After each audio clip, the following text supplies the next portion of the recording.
Hi everyone, it's me, Krylios, Team Racing Productions MC and producer. And I'm so happy to have our guest here with us today. And today our guest is Javi Rodriguez. It's such hi, how are you, Pretty Victor? well.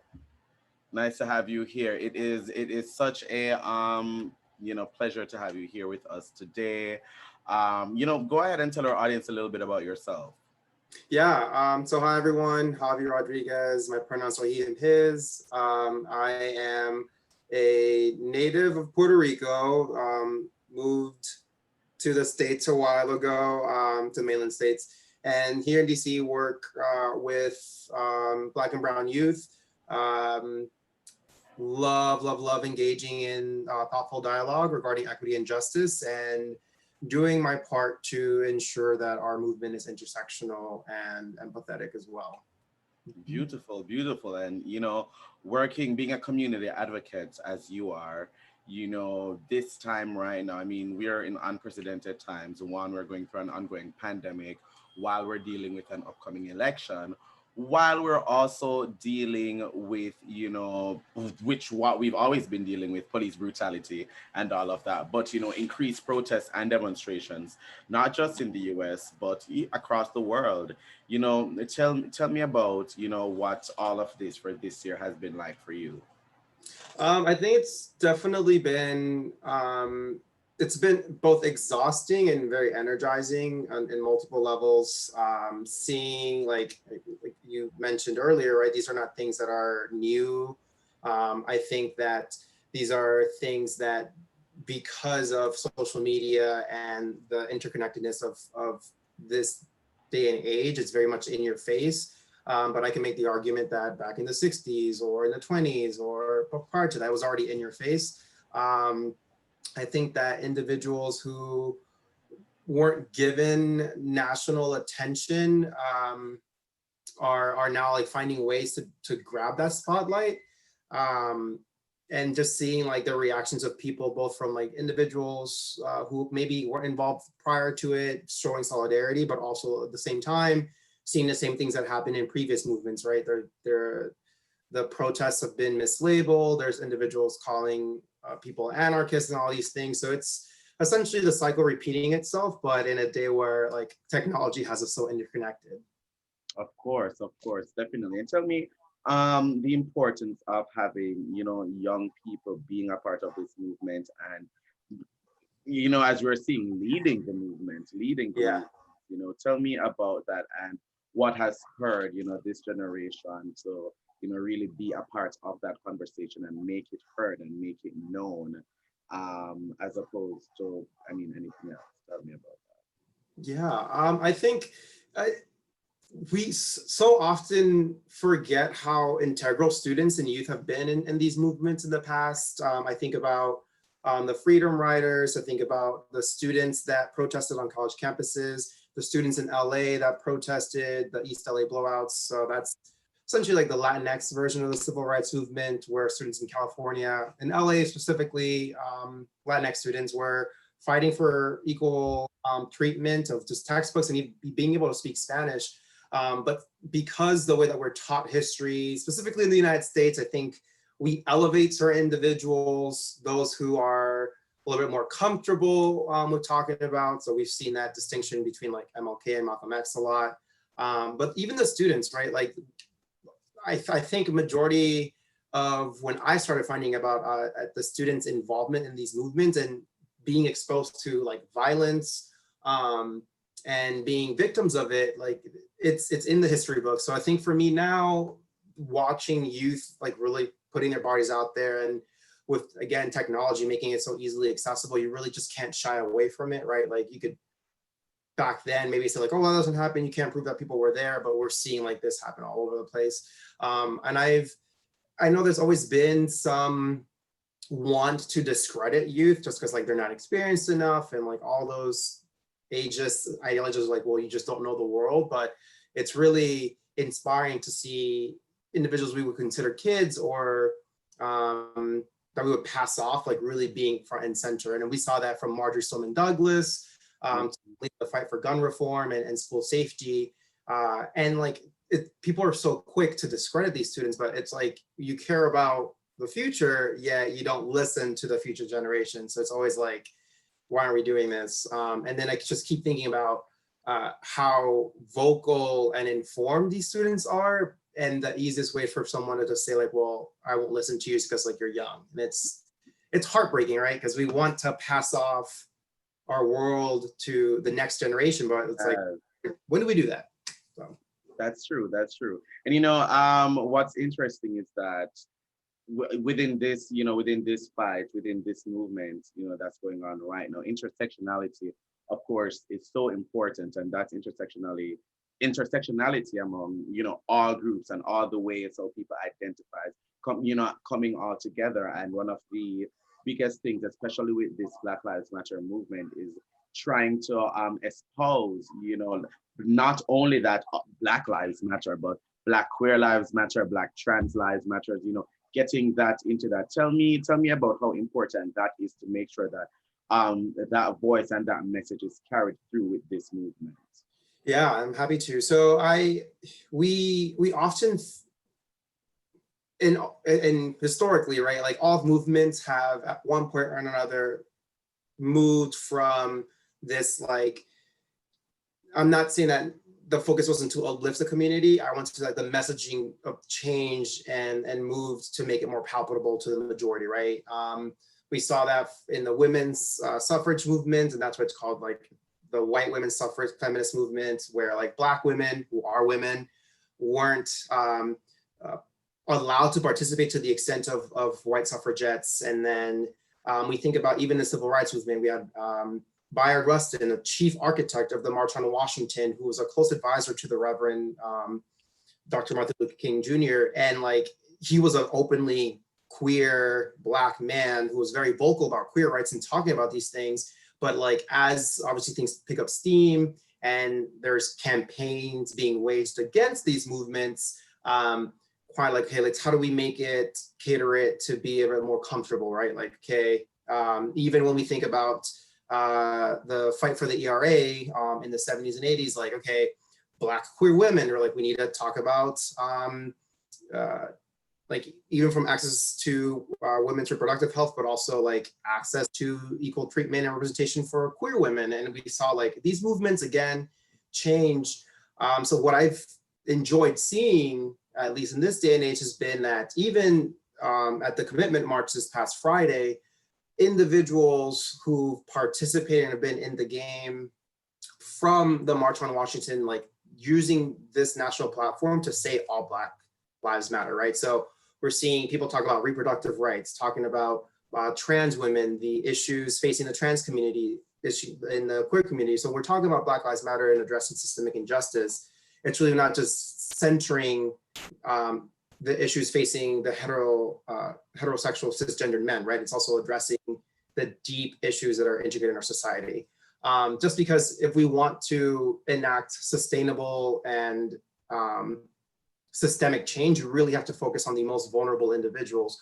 For my opinion, and from Kimberly Crenshaw, who was the one that coined the term of intersectionality, right? It's like looking at those who are the most disadvantaged and marginalized and centering their needs and then addressing it and causing a ripple effect that positively impacts everybody else. That sounds good. That sounds amazing. That sounds so good. And, let's talk a little bit about the upcoming election, about, how important this election really is. Yeah. It's a really, really important election, as well as the local elections this year are also very important. And, many people kind of focus only on the big election, but neglect the presidential election. Let's talk a little bit about, the importance of the election process and voting, especially this year. Yeah, I mean, a lot of lives are on the line, right? I think I understand voter apathy, and you're raising good points, right? We typically focus on presidential or like national elections, but don't focus on local elections that have a lot more intimate impact on the communities that are present. This is an election of a lifetime for us. We have an individual who doesn't take time to even address the civil unrest without having to then criticize or blame the individuals who are crying out for justice, right? Like this individual is going to visit the area, but it's not even meeting with the family because they want to make a mockery of the issues occurring, right? It's another campaign prop. It's like law and order mess, right? Like you're not creating order, you're sowing seeds of chaos. And I will be the first to admit, like the way that the primaries played out, it wasn't my first choice. Like I'm going to be transparent about that. I am not on the camp of saying people should fall in line. I'm on the camp of saying we participate in the primary process. We will at times get disappointed in the primary process and those individuals are running. And we can talk about who has access to maintain campaigns, who has access to like attend different events and the funding and all those things. But when we're looking at creating change, it's like, how do we hold these individuals accountable to their platform and into the, to serving the constituency, right? So for me, like I'll be voting for Biden and Harris in November, because I know that the bare minimum, they will have individuals who like, they will listen to advisors, they'll listen to science, they will listen to experts. They're not going to fall into the camp of, well, I know how to do everything, right? Like that's not how governance works. Am I like saying like, oh, like this will be the perfect presidency? Of course not, right? Like every presidency, every election is riddled with, well, they could have done this, they could have done that. I've heard a really great analogy of elections are like public transportation, right? Like it won't be the bus that you want or the route that you want, but it is a means to get where you want to go. And I fundamentally believe that's what elections look like. We've, I guess, fantasized that like a perfect candidate will come along, but it's not a reality that we live in, especially in a two-party system. Yikes on that. And the way that our That's very bad. so, but what I do want to encourage people is to get more involved in the local level. I think that we often think like, well, you know, this policy won't impact me, or like this won't have like that much of a deep from a federal level, and that's fair. DC people can't say that because LOL, we're not a state.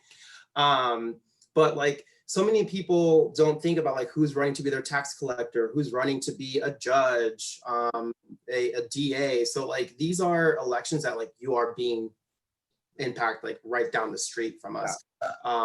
And we've seemed to like lose that at times. Like people run unopposed for decades to come, or they don't even know who the representatives are locally. And like that's to me a way to really start enacting change locally, is to care about who's running, who's representing you at the local level.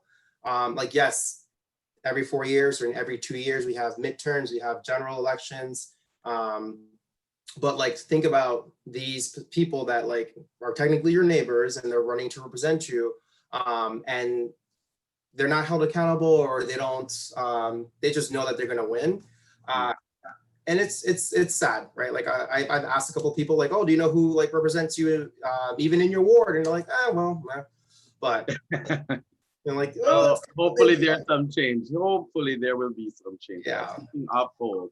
Tell me, Javi, 1 year from now, looking at, you know, September 1st, 2021, tell me what is your hope, what is your outlook, you know, the most positive, hopeful thing you would want to be, but realistically, you know, 1 year from now, in this city, in this country, in this world. Well, I mean, being pragmatic and realistic, I would want to see our kids being able to attend school safe and sound physically, just because I know the stability that public schools or schooling offers to individuals. And I would want to see genuine, empathetic conversations across communities, right? An investment on, we saw a year or even 4 years of just unprecedented everything, right? Like we've become so desensitized to any and all things. You're like, oh, well, that's just how like our government works. And it shouldn't be, right? Like, it shouldn't, yeah, I agree. At all.